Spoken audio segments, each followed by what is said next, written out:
Sumpah itu mengucapkan seperti janji atau ikrar dengan dilakukan dengan sungguh-sungguh untuk menguatkan pernyataan yang dibuat oleh seseorang. Itu bersumpah, ya.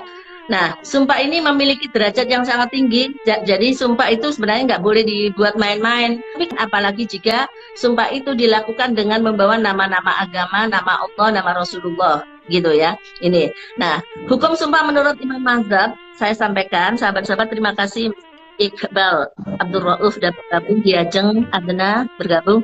Sumpah menurut Imam Mazhab, sumpah dalam Islam dibahas oleh para ulama atau imam besar, sahabat-sahabat. Mereka memiliki pendapat masing-masing mengenai bersumpah dalam Islam. Hal tersebut akan saya jelaskan setelah ini, ya, karena tadi sudah saya sampaikan ada beberapa pendapat ulama atau mazhab yang di sana akan ada bermacam-macam hukum yang diberikan oleh masing-masing imam.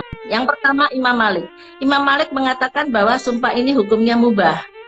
Jadi melanggarnya juga mubah. Tapi ada syaratnya. Jika dia melanggar sumpah itu maka wajib membayar kafarat. Nanti kafarat di ujung saya jelaskan seperti apa kafaratnya, ya. Kecuali pelanggaran dari sumpah itu lebih baik. Gimana kok pelanggaran lebih sumpah itu lebih baik? Misalnya saya bersumpah nih, saya bersumpah mutus tali silaturahim, nggak mau datang ke rumahmu, kan berarti mutus tali silaturahim itu bersumpah, gitu ya kan? Saya janji nih nggak akan datang ke rumah kamu Bibi, gitu misalnya sama Pak pamannya atau sama bibinya lagi marah atau sama keluarganya lagi marah terus bersumpah tidak akan datang. Nah kalau kemudian dia melanggar itu, kalau menurut Imam Malik karena itu sumpah itu judulnya mubah, maka dia tidak diwajibkan bayar kafarat. Tetapi kalau dia tadi sumpahnya itu sumpah yang lain, ya, bukan maksudnya sumpah yang pelanggarannya itu yang sumpah berdusta, ya, itu dia di sana harus bayar kafarat atau sumpah yang lain. Pokoknya yang pelanggaran dari sumpah itu tidak lebih baik, ya. Dia melanggar sumpah itu tapi tidak lebih baik dari yang dia sumpahkan tadi. Nah, itu dia tetap membayar kafarat, ya, kalau Imam Malik ini mubah.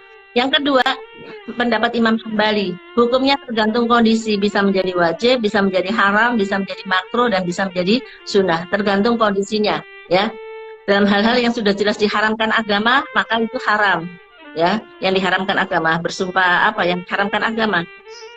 Nah, sahabat-sahabat yang saya cintai dan banggakan, yang kedua, sumpah dengan salah satu nama dari nama-nama Allah, boleh sumpah, pokoknya yang penting namanya Allah, ya. Tadi kan yang biasa itu yang kita pakai itu tallahi, wallahi, gitu ya, billahi, gitu.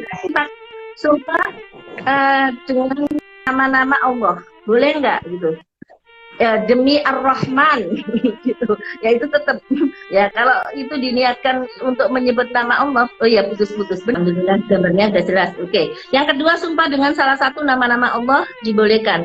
Sumpah yang baik adalah menyebutkan nama Allah di dalamnya. Nama Allah yang terdapat di dalam Asmaul Husna boleh, ya, atau nama sifat dan nama Allah. Untuk itu salah satunya dapat disebutkan dalam sumpah yang dilakukan. Itu kalau sumpahnya benar-benar. Tapi kalau sumpah nggak menyebutkan itu, ya, kalau sumpah nggak menyebutkan itu berarti dia sumpahnya hanya ecek-ecek atau main-main. Jadi jangan dipercaya para lelaki atau para ibu-ibu, ya, gitu. Kalau ada ibu-ibu, ini ada cowok-cowok. Jadi kalau lelaki bersumpah tapi tidak menyebutkan nama Allah atau sifat-sifat Allah, berarti sumpahnya jangan dipercaya itu sumpahnya gitu. Tapi kalau ada juga cewek-cewek nih yang bersumpah juga nih pada bapak-bapak atau mas-mas nih yang lagi ikut ngaji, itu kalau tidak menyebutkan nama Allah juga sama, jangan dipercaya dia sumpahnya, begitu. Gitu ya. Nah, di situ disebutkan ada hadis Bukhari yang mengatakan, aku berlindung dengan kemuliaan kamu yang tidak ada Tuhan melainkan kamu yang tidak mati manakala jin dan manusia akan mati. Jadi menyebut nama Allah tentu menunjukkan seseorang menjadi hamba yang beriman kepada Allah. Tadi makanya kan ada hadis yang mengatakan kalau bersumpah atas selain Allah, nah itu berarti dia musyrik. Kenapa kok musyrik? Ya berarti dia tidak mengimani bahwa Allah itu ada, gitu. Ada banyak sekali manfaat beriman kepada Allah, ya. Itu diantaranya menambah kita bertawakal kepada Allah, gitu, sahabat-sahabat. Yang ketiga, sumpah dengan salah satu sifat Allah. Jadi sumpah itu baru dianggap sudah sumpah cinta, Bu. Oh, iya, kamu nggak cinta tahu-tahunya. Kamu harus nanti ada caranya. Tadi ngajarin deh nanti, udah nggak percaya. Sahabat-sahabat yang berbahagia, sumpah dengan salah satu sifat Allah juga dibolehkan. Ya, sumpah yang baik adalah dengan menyebutkan sifat-sifat Allah. Sebagaimana contoh di dalam hadis dikatakan, Nabi SAW pernah bersumpah dengan berkata, tidak, demi yang membolak-balikkan hati. Siapa yang membolak-balikkan hati tadi? bukan para lelaki yang suka menghati perempuan, atau bukan perempuan yang suka meng-PHP laki-laki ya. Tetapi sebenarnya zat yang membolak-balikkan hati, tapi jangan jadi alasan ini. Aduh, hati saya kan dibolak-balik sama Allah. Tadinya saya cinta, sumpah cinta sama kamu, tapi tiba-tiba nggak cinta. Nah, itu nggak tahu. Jangan itu bikin alasan buat para lelaki ya. Sumpah palsu berarti. Ya benar, sumpah palsu. Jangan sumpah palsu ya.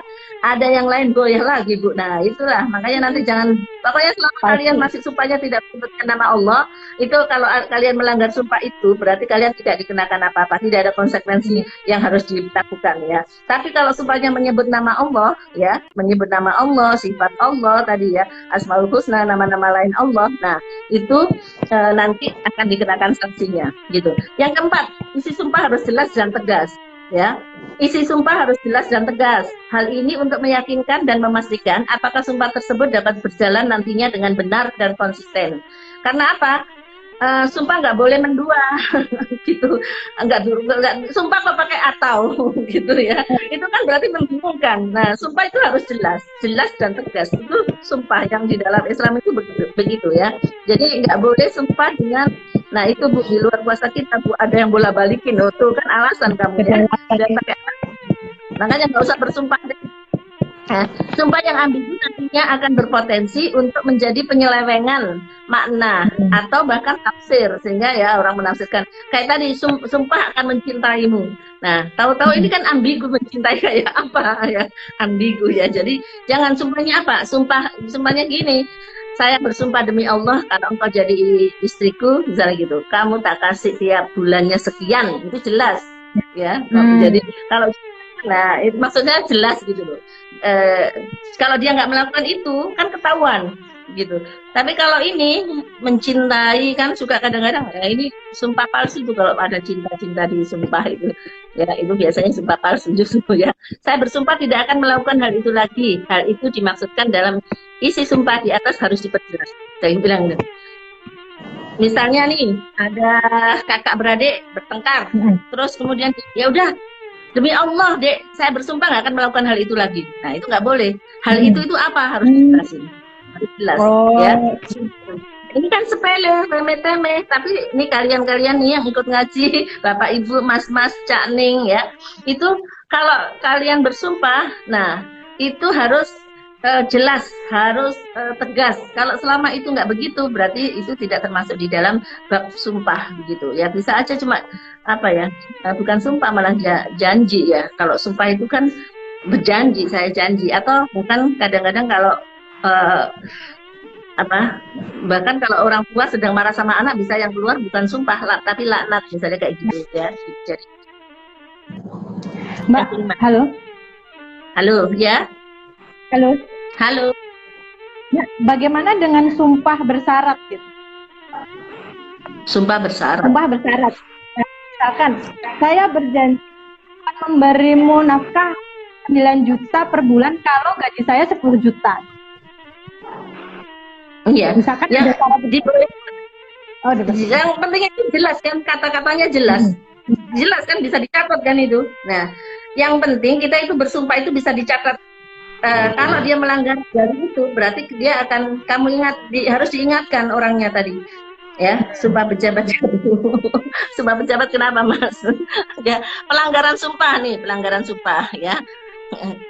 Pelanggaran sumpah. Allah tidak menghukum kalian, ini nanti bisa dilihat. Siapa yang melanggar sumpah bisa dilihat di surat Al-Maidah ayat 89 ya. Apa kata Allah? Allah tidak menghukum kalian disebabkan sumpah-sumpah yang tidak bersungguh-sungguh. Nah, kalau sumpahnya nggak sungguh-sungguh tadi nggak kena hukuman. Karena apa? Dia nggak bilang demi Allah, wallahi, tallahi, atau menyebut-nyebut nama Allah. Kalau itu yang dilakukan, berarti kan dia main-main sumpahnya. Padahal, nah itu. Kalau itu yang terjadi, maka dia tidak dikatakan di situ tidak menghukum kalian disebabkan sumpah-sumpah yang tidak bersungguh-sungguh, gitu. Melainkan dia menghukum kalian akibat sumpah yang kalian sengaja. Jadi disengaja nih. Sumpahnya memang harus disengaja, niat maksudnya gitu. Niat sumpah, ya. Niat sumpah, bukan nggak sengaja. Kalau orang nggak sengaja terus ada kata-kata sumpahnya, nah itu berarti dia nggak akan kena taklid atau kena hukum tadi, ya gitu. Maka menyangka sumpah itu adalah, halo, kalau orang melanggar sumpah, ya sudah bersumpah nih, gitu, sudah bersumpah, kemudian dia melanggar sumpahnya, saya pokoknya bersumpah deh, nggak akan makan makananmu lagi, nih marah sama istrinya, besoknya lapar nih dia, ada makanan enak di makanan. Lupa kalau udah bersumpah bahwa dia tidak akan makan makanan kamu lagi, gitu. Maka saat dia makan makanan istrinya tadi, maka dia harus karena melanggar sumpah itu, maka dia harus menebus sumpah yang sudah dikeluarkan tadi supaya sumpahnya hilang. Ya, untuk gimana caranya? Caranya ini ada di Quran tadi, di surat Al-Maidah, ya, nanti dilihat teman-teman, Al-Maidah ayat 89. Apa yang harus dilakukan? Maka penyangkalan sumpah, ya. Satu, orang itu harus ini boleh memilih di antara ini, memberikan makan kepada 10 orang miskin, ya, yang membutuhkan, orang yang membutuhkan. Kemudian dengan hidangan yang biasa kalian beri untuk keluarga kalian. Kalau sehari tadi kayaknya kita kalau ngasih makan miskin berapa ya Mbak Masrifah? Ya terserah, kalau sehari misalnya 25 ya dikalikan 10, 250.000 keluarin deh itu. Ya, kalau sudah terlanjur kayaknya melanggar sumpah tubuh. Apa dampaknya baik yang terlihat atau tidak? Iya Mas. Makanya jangan, Islam itu mengajarkan kita agar tidak bermain-main dengan sumpah ini, ya. Yang terjadi kan selama ini, saya bilang hari ini kita bahas sumpah aja deh. Karena apa? Karena ini banyak orang yang melakukan pelanggaran terhadap sumpah, tapi dia nggak tahu kalau itu ada hukuman yang diberikan, kafarot namanya, kafaroh yang harus diberikan oleh orang yang telah melanggar sumpah. Karena apa? Ini di Al-Quran dikatakan ada 4 yang harus dilakukan, pilih salah satu. Yang pertama, memberikan makan kepada orang miskin seperti apa yang kita makan, 10 orang. Yang kedua, kalau enggak, maka berilah pakaian 10 orang. Lebih mahal dong, 10 orang. Ya kamu milih, nggak punya duit Mbak Masrifah. Yang ketiga nih, memerdekakan budak. Nah, nggak ada budak sekarang, berarti pilihannya cuma 1 dan 2. Kalau nggak ada duit tuh Mbak Masrifah, ya salahmu sendiri. Sekarang pilihan yang terakhir, puasa 3 hari. Puasa 3 hari. Puasa 3 hari ini puasa 3 hari. Hah? Halo? Kalau puasa 3 hari ini berarti niatnya puasa apa? Ya saya niat puasa untuk membayar sumpah. Menebus sumpah. Okay. Ya, jadi sahabat-sahabat, tolong ya, yang biasa bersumpah nih, ya, jadi kan tadi yang pertama dendanya nih, kalau kita melanggar sumpah kita, sumpah yang benar ya, sumpah yang benar itu gimana Mbak Masrifah tadi? Sumpah yang disampaikan dengan nama menyebut nama Allah. Ini biasanya nih orang sumpah yang sering bersumpah ini orang yang jualan, berdagang.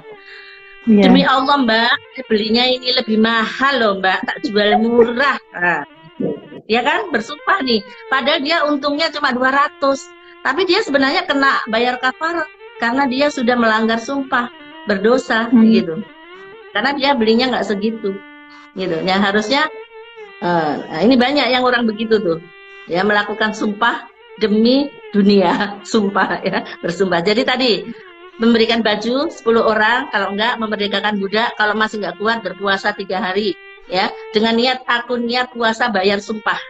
Ya, saya jualan bawang goreng nih, makanya nggak usah berbohong sayang ya kalau jualan bawang goreng, bilang aja Mas aku belinya 10.000 kasih aku untung deh gitu, memang belinya 10.000, jangan udah dinaik-naikkan lagi tapi dengan gaya sumpah demi Allah lagi gitu. Kalau sumpah nggak pakai nama Allah, nggak pakai nama zatnya Allah, nggak pakai nama Asmaul Husna yang dimiliki Allah, nama-nama Allah nggak ada konsekuensinya. Tapi sumpah yang ada konsekuensi yang harus dibayar kafarat adalah sumpah yang dilakukan dengan sungguh-sungguh, niat saya bersumpah gitu ya, dengan sungguh-sungguh dan dinyatakan dengan tegas zat clear, barangnya apanya, sumpah demi apanya itu harus jelas.